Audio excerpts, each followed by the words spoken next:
At BMO ETFs, all our investment tickers start with Z. That's right, Z, not Z. From ZSP to ZEB, we build solutions for the Canadian investor. So next time you invest, consider a Z instead. Hey everybody, it's Larry Berman. Out of holidays for a few weeks here, so happy 7-Eleven, convenience store day, I don't know. Anyways, let's get into the chart room because we did learn a few things in the last couple of weeks here.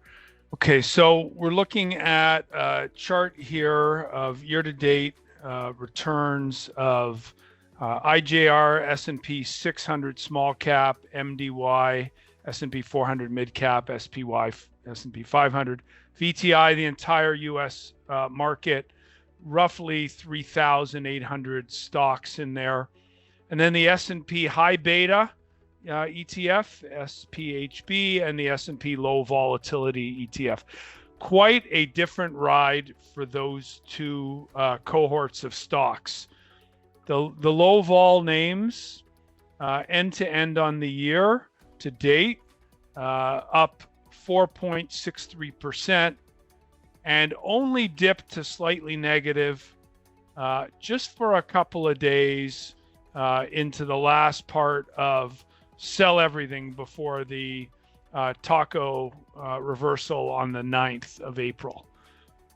When you look at the high beta, up 14.67 year to date, but with a drawdown of almost 25%, net on the year, but from the peak, a drawdown of over 30%. So the high vol names, the high beta names really have had a run and, a move to all-time highs. So to me, this leadership here on the high beta names is speculative. If it was fundamental economic demand, small and mid-cap stocks would be leading, and neither one of those have made new highs on the year. So a lot of people are talking about market breadth improving and everything else, and I'm seeing it through a slightly different lens at this point. Call me a bear if you like. I am wearing red today, but it's not for that reason. So I don't see the robust economic backdrop here. But there are some catalysts coming up for potential risk on where you would just want to pound into this stuff.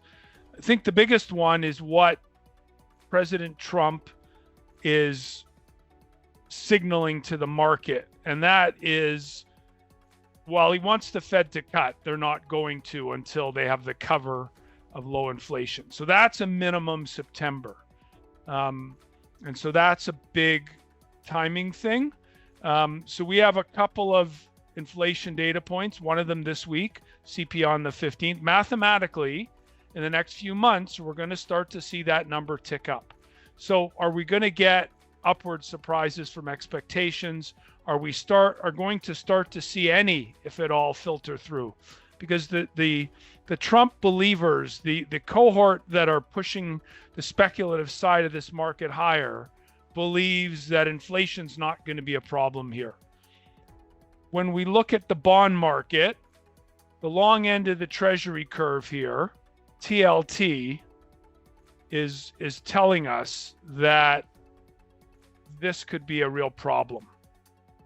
Okay, so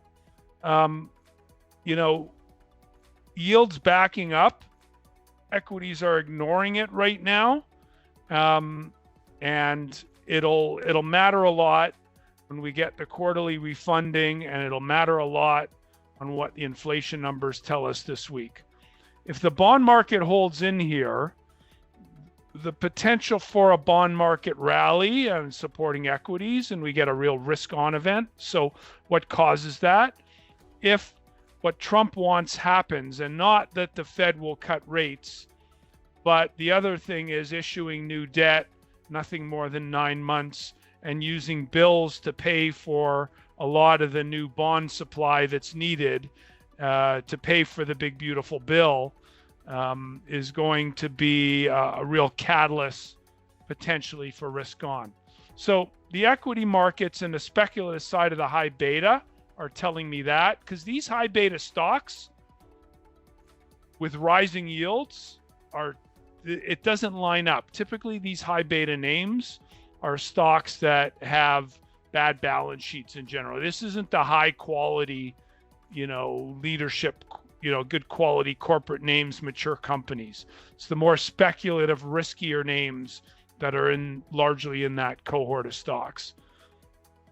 Of course, Nvidia's in there, first $4 trillion company. When we look at the broad US aggregate, right, VTI.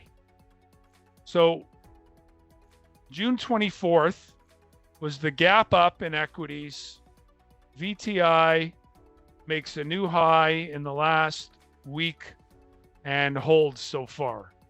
So to me, technically, broader market, this is the area that if you want to participate here and you think it's going to grind higher, that this is the place that you cut your risk. And then every week you can look at, maybe trailing your stop up. I don't love the market here, but momentum is a factor, and sometimes there's a catalyst to make markets even more overvalued than they already are. So, the challenge is there. Again, when I think about robust economies, when I think about real inflation coming back, you would expect commodity prices to start booming. And so when we look at the broad commodity index, we got the geopolitical spike around the Middle Eastern outbreak there. That lasted all of a week before it was contained. We are above the 200-day average. So momentum for commodity prices is moving higher, but still well within the range that we've been in for the better part of 2+ years, quickly coming up on 3 years in terms of commodity prices being range bound. OPEC Plus, as we know, increased supply again. So, broader commodities breaking out and causing another inflation issue from that perspective needs the energy sector to run because the demand side going up, not because of supply shocks. So that's a big factor. I just don't see robust economic growth driving things here, which tells me, again, when I bring it back to the equity markets, it's much more speculative in nature. And it is just much more speculative in nature. What could be more speculative than the asset that nobody can actually tell me what it's really worth? And the ones that are attempting to do that are purely spinning the story they're trying to tell because they have a vested interest. Yeah, call me a skeptic, call me a guy who's missed out on what might be the most incredible trend of our era in terms of a speculative asset. But be that as it may, I'm as active as I talk about. I am a relatively conservative investor, and when things get silly stupid like I'm seeing now, I tend to underperform, but that's just my conservative nature in that sense. Anyways, there's a momentum market here. Things are breaking out. You can go with the trade, but your risk, ladies and gentlemen, to me, is this June 24th date. And wherever is what you're buying on that date, in terms of equity and risk asset on break, needs to be some sort of stop level. Anyways, that's all we have this week. Have a great one.